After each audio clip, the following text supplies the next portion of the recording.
and welcome to my channel. Today I thought I'd show you a look at what I've been working on for the last week or so. I've been pretty much every day at the end of the day spending a bit of time in my sketchbooks. A practice I like to do, but I don't always get to spend any time in there, or I tell myself I'm too busy or I've got so much else to do that I don't want to sit with my sketchbooks. But this week I have just let it roll with them, and I have been having so much fun with them that I thought I'd give you a look at my desk, which is really just the culmination of a week's worth of playing for about half an hour at the end of a day in these books. So what I ended up doing last weekend, I laid down a big drop sheet on the floor in my dining room, and I painted a whole heap of different marks and lines and patterns on just bits of paper that I had found in my art room. Sketchbook papers, pages from old books, cardboard, anything really I could find, even some old patterns. The paper patterns. I just laid a whole heap of paper on my drop sheet, as I said, and I got some oil paints out. And not something that I use a lot, but I really wanted to just have an explore, have an experiment, and see what type of marks I could make. So at the end of probably about an hour last weekend, I had a floor full of beautiful paper, lots of different marks, lots of different lines. I kept the palette, the color palette, quite small, working in the greens and the yellows.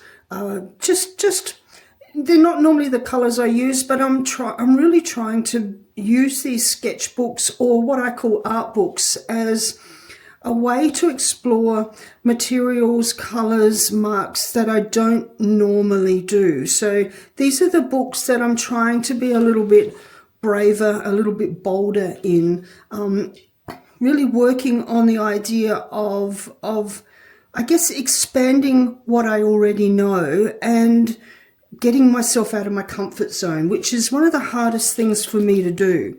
So as I said, I had ended up with a beautiful big pile of papers. I started ripping them up once they were dry, or almost dry, because the oil, of course, is going to take a while to dry. Even some of the thicker pieces of paper that has really thick oil paint on still isn't dry. I'm just going with it. It's leaving some beautiful, lovely smudging when I'm using it anyway, so I'm not really bothering too much about being perfect, being clean. It's a lovely, messy activity, and I've had so much fun doing it that I thought I'd give you a quick look at the process of making these pages. I'm using just some black sketchbooks. This one's a bigger one. This is an A3. This is a smaller one. And what I've done first up is prepared the paper with just some gesso. I've just found a gesso in the local Spotlight shop, and I haven't even actually let the gesso dry. I've then started gluing straight on the wet gesso. I've been using Mod Podge, just the Mod Podge matte, a few different bits of Matisse paints if I feel like the background needs a little bit of color, and of course then ripping up all of these beautiful, wonderful pages full of marks and colors and lines that they're really exciting me at the moment. So I'll give you a quick flick through some of the pages that I've done this week. Let's have a look. This is the bigger one.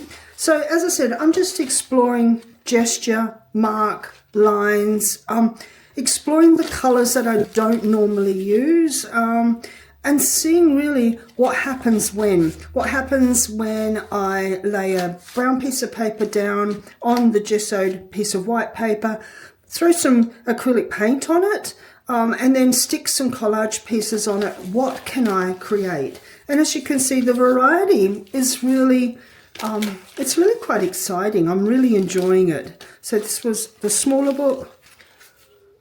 And as I said, the oil paint, because it wasn't completely dry, I mean, it's still not completely dry there. It's leaving some really lovely smudge marks on that I'm really liking. It's taking away that stark white background that I really wasn't looking for, and it's giving it sort of a painterly feel. That one that I did, I think last night, is my favorite. There's just something about the organic shape of it and those little patterns that I really, really like. So I'm going to do a quick demo on how I prepare the pages and how I actually work through the collage. I hope you enjoy watching the process. As I said, it's really a play process. I'm not an expert in these sketch pages. I don't always use sketchbooks as much as I want to. As I said, I have a bit of a, I don't know, I go through phases of using sketchbooks for every day for a couple of weeks, and then I won't use them for a while, then I miss them, so then I'll come back to them. Or if I see an artist who does something, has a different technique or does a background a different way and it looks exciting, I think I'll get my sketchbooks out and I'll have a play and I'll see if I can work that into my own my own way of working as well. It's just purely a way and to play, and this is the perfect place to play in. So as I said, I hope you enjoy the video. Don't forget to like and subscribe to my channel if you want to see more of this type of content. I'd really like the channel to grow a little bit more, and leave any comments that you have about the processes, how you enjoy using your sketchbooks, and thanks very much for watching.